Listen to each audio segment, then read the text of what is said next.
믿음의 조상 아브라함에 대해서 우리 여러 번 나눴는데, 오늘 다시 아브라함의 하나님께 제단을 쌓는데 포커스를 맞춰서 한번 짧게 알아보도록 하겠습니다.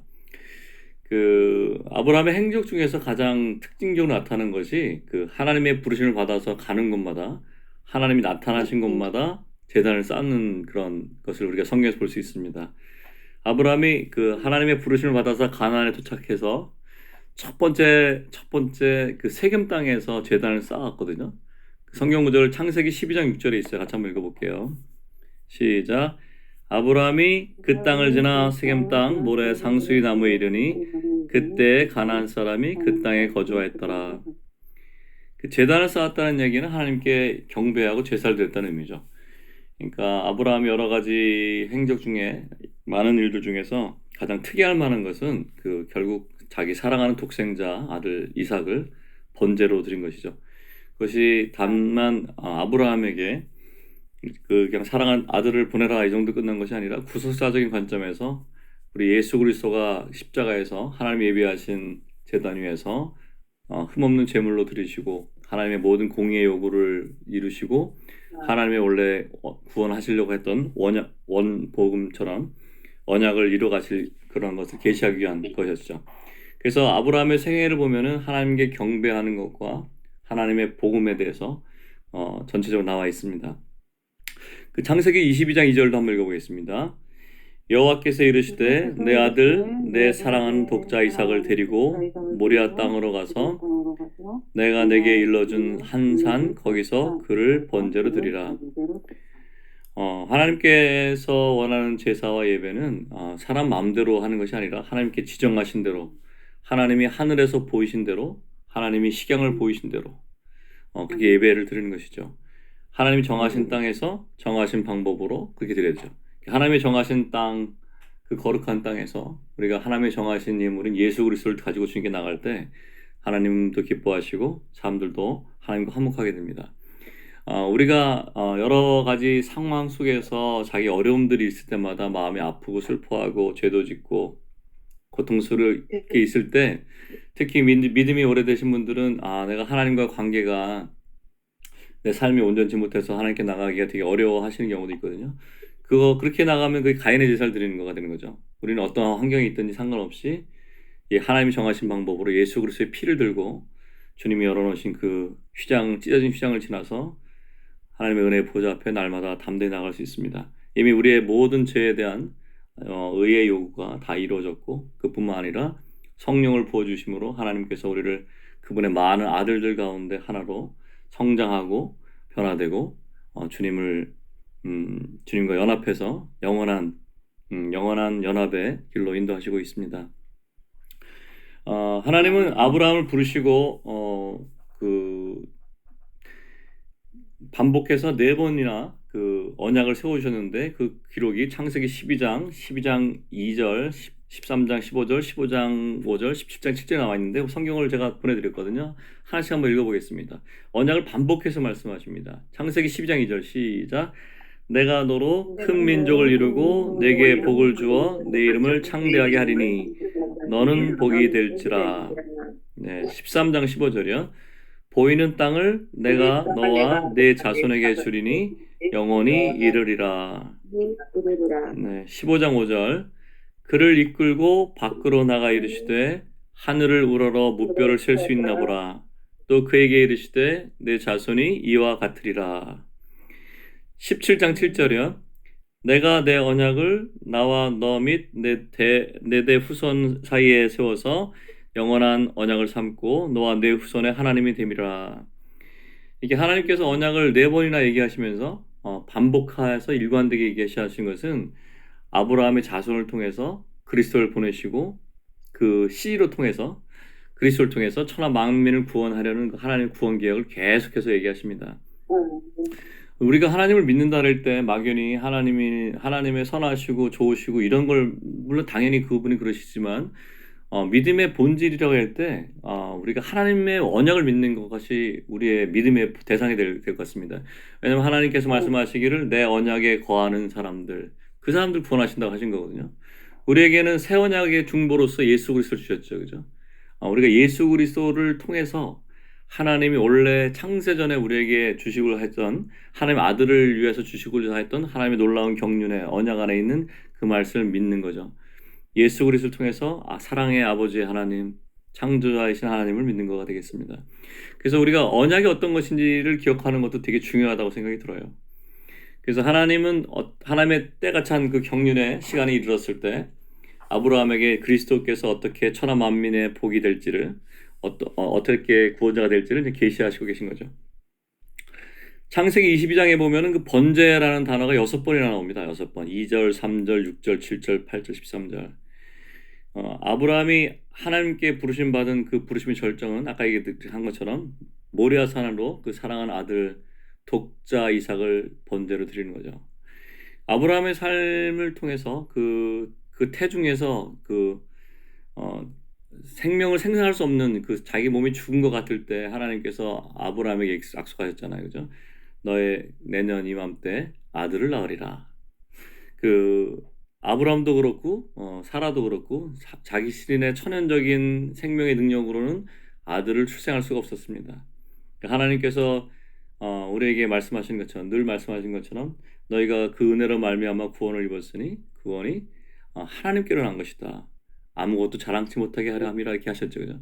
하나님이 원하신 제사는 사람의 힘과 능력과 노력과 경건함으로 가는 것이 아니고 하나님이 정하신 땅에서 하나님이 예비하신 예물로 하나님께 드리는 거죠.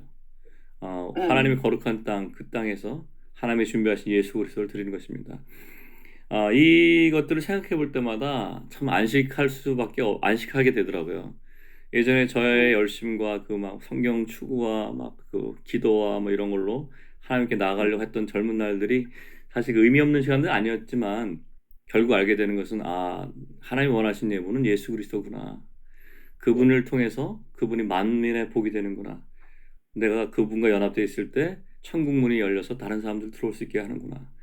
우리에게 신약의 중보자의 사역을 맡겼잖아요. 이렇게 우리 신약의 사역을 맡긴 것은 율법을 전하는 것이 아니고 우리한테 은혜의 직분을 맡겼다고 사도 바울이 얘기하고 있습니다. 이렇게 우리를 통해서 살아계신 하나님이 예비하신 예물인 예수 그리스도를 전하는 거죠. 그럴 때 아버지의 사랑이 정말 강같이 흘러가게 됩니다. 그리스도께서 어떻게 구속 사역을 이루시는지에 대한 예표가 그 모리아산에서 그 아브라함 이삭을 잡는 그 나타나 있죠. 이삭이 먼저 물어봅니다. 아버지, 불과 장작은 있는데 예물은 어디 있습니까? 양은 어디 있습니까? 여호와의 산에서 예비되리라. 주님께서 예비하실 것을 아브라함이 믿음으로 알고 고백했는지 자신도 모르게 나왔는지 모르지만 어쨌든 아브라함은 순종했죠. 자기 사랑하는 아들을 번제로 드린다는 것은 말 그대로 목에 칼을 찔러서 모든 피를 다 쏟아붓고 그 살 가죽을 다 벗겨내고 뼈마디를 다 잘라서 그 제단 위에 불태우는 건데 실제로 아브라함은 그 칼을 들고 이삭을 이렇게 죽여서 번제를 바치려고 했죠. 그때 주님이 말씀하셨습니다. 이제야 네가 나를 경외하는 줄 알겠다. 이게 비단 아브라함에게만 해당된 것이 아니라 사실 모든 민들이 가야 될 길입니다. 자신의 생명보다 더 귀한 아들을 잡아서 이게 뭐 하나님이 그 인신 제사를 원해서 하나님이 아주 포악하신 분에서 그런 것이 아니잖아요. 하나님은 이미 아들 예수를 통해서 십자가에서 아들을 잡아서 우리를 위해 대속제물 주게 하실 것을 마음에 품고 계셨죠. 물론 때가 찬 경륜의 때가 될 때까지는 계시하지 않으셨지만 아브라함을 통해서 아브라함의 마음 속에서 하나님의 마음을 이렇게 공감하고 중보할 수 있는 마음을 얻으신 것 같습니다. 아무튼 아브라함은 그 단계까지 간 거죠, 믿음으로. 아브라함의 삶을 보면 참 놀라운 것 같습니다. 그 갈대우르에서 우상을 만들어서 아주 엄청난 부를 이뤘던 사람을 하나님을 찾지도 않은 사람을 하나님이 나타나셔서 지명하여서 가라고 하셨죠. 우리도 마찬가지죠. 우리도 어렸을 때 뭐 하나님을 찾았습니까? 우리가 내 자신을 위해서 나를 위해서 살던 사람인데 어느 날 갑자기 하나님이 나타나셨죠. 우리 삶 속에 개입하셨습니다. 개입하라고도 안 그랬는데 개입하신 거잖아요. 오셔가지고 내가 너에게 지시할 땅으로 가라 하신 거죠. 물론 그 말씀이 다 다르게 들렸겠죠. 다른 언어로. 어쨌든 우리는 주님 앞에서 주님을 따르기 결정했고 여지껏 인도하셨습니다. 지금까지 인도하신 거죠. 에베네셀 하나님. 우리가 그분을 믿는다는 게 무엇입니까? 뭐 우리가 신앙생활 열심히 하면서 이 땅에서 복 받기로 원하는 사람들이 아니잖아요. 여태까지 인도하신 하나님이 우리의 마지막까지도 인도하실 뿐만 아니라 우리 안에 선한 일을 향하신 그분이 그리스도 날까 이루실 것입니다. 우리 하나님의 선택하신 사람들 보면 이 땅에서 마치 가난하고 병들고 쫓겨나고 연약하고 못 배우고 무시당한 사람들이에요, 원래가. 그런 사람들한테 하나님의 복음이 전달되게 돼 있어요. 이 세상에 성공하고 잘 되는 것이 어, 참된 복인 것 같지만 사실은 그거는 축복이 아닙니다. 물론 뭐 어떤 데서는 뭐 부의 이동도 얘기하고 부의 돌파도 얘기하고 그렇지만 이렇게 저희가 뭐 자매님 다 아시겠지만 인생을 살다 보면은 알잖아요. 이 땅에 인생 70, 80 한순간에 날아가고 자랑할 것이 아무것도 없는데 우리에게 그 하늘의 소망을 주셨잖아요. 시민권이 하늘에 있습니다, 우리는. 그래서 이 땅을 보고 살아가는 것이 아니라 아브라함이 그랬듯이 믿음의 선조들이 그랬듯이 하늘에 있는 예루살렘 성 하나님이 친히 지으시고 세워가신 그 성을 바라보면서 주님이 통치하는 그날을 기다리고 있죠. 이 복음을 보면 명확합니다. 가난한 자에게 이 시대에 멸시받고 천하고 남들이 존중하지 않은 사람들에게 하나님의 놀라운 경륜의 비밀이 나타나고 그로 말미암아 세상의 모든 지혜를 헛되게 만드시는 거죠. 이게 하나님의 지혜입니다. 주님을 찬양하지 않을 수 없습니다. 주님이 그렇게 그 길 가셨잖아요. 그런 생각이 들더라고요. 예전에 많이 두렵고 떨리는 일들이 있을 때마다 이 믿음 내가 시작한 게 아닌데 왜 떨고 있지? 이런 생각이 들어요. 자매님들도 혹시 몸이 편찮으시거나 경제적으로 어려우시거나 마음에 절망되는 일이 있을 때 주님이 나를 사랑하시는구나 이렇게 생각하시면 좋을 것 같아요. 그래서 우리 안에서 그리스도의 형상을 만들어 가시는 거예요. 예수 그리스도를 닮는 마음으로. 어쨌든 그 말이 너무 좋았어요. 저는 그게 좋아요. 여호와의 산에서 예비되리라. 주님께서 예비하시는 것을 기다립니다. 기대하고 또한 그분이 놀라우신 지혜로 우리 모든 것을 합력해서 놀랍게 이루어 가실 그 날을 생각하면서 정말 주님을 감사하지 않을 수 없습니다. 그 하나님께서 어쨌든 그 아브라함이 이삭을 잡으려고 할 때 주님께서 아브라함을 멈추게 하셨고 가시덤불 속에 있었던 한 양을 보여주셨죠. 그 양이 예수 그리스도죠. 하나님이 예배하신 제물, 거룩하신 흠 없으신 예수 그리스도.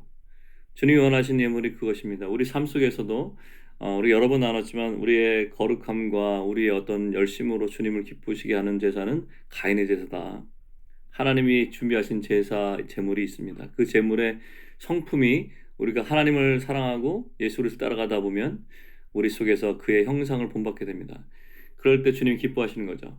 그래서 우리 안에서 예수 그리스도와 동일한 그런 성품과 성분과 그런 예수 그리스도 하나님의 속성을 성령의 열매로 보실 때 주님께서 만족하실 것입니다. 자, 창세기 22장 15절에서 18절 한번 같이 한번 읽어보겠습니다. 시작. 여호와의 사자가 하늘에서부터 두 번째 아브라함을 불러 이르시되 여호와께서 이르시기를 내가 나를 가리켜 맹세하노니 내가 이같이 행하여 내 아들 내 독자도 아끼지 아니하였은즉 내가 내게 큰 복을 주고 네 씨가 크게 번성하여 하늘의 별과 같고 바닷가의 모래와 같게 하리니 네 씨가 그 대적의 성문을 차지하리라. 또 네 씨로 말미암아 천하 만민이 복을 받으리니 이는 내가 나의 말을 준행하였음이라 하셨다 하니라.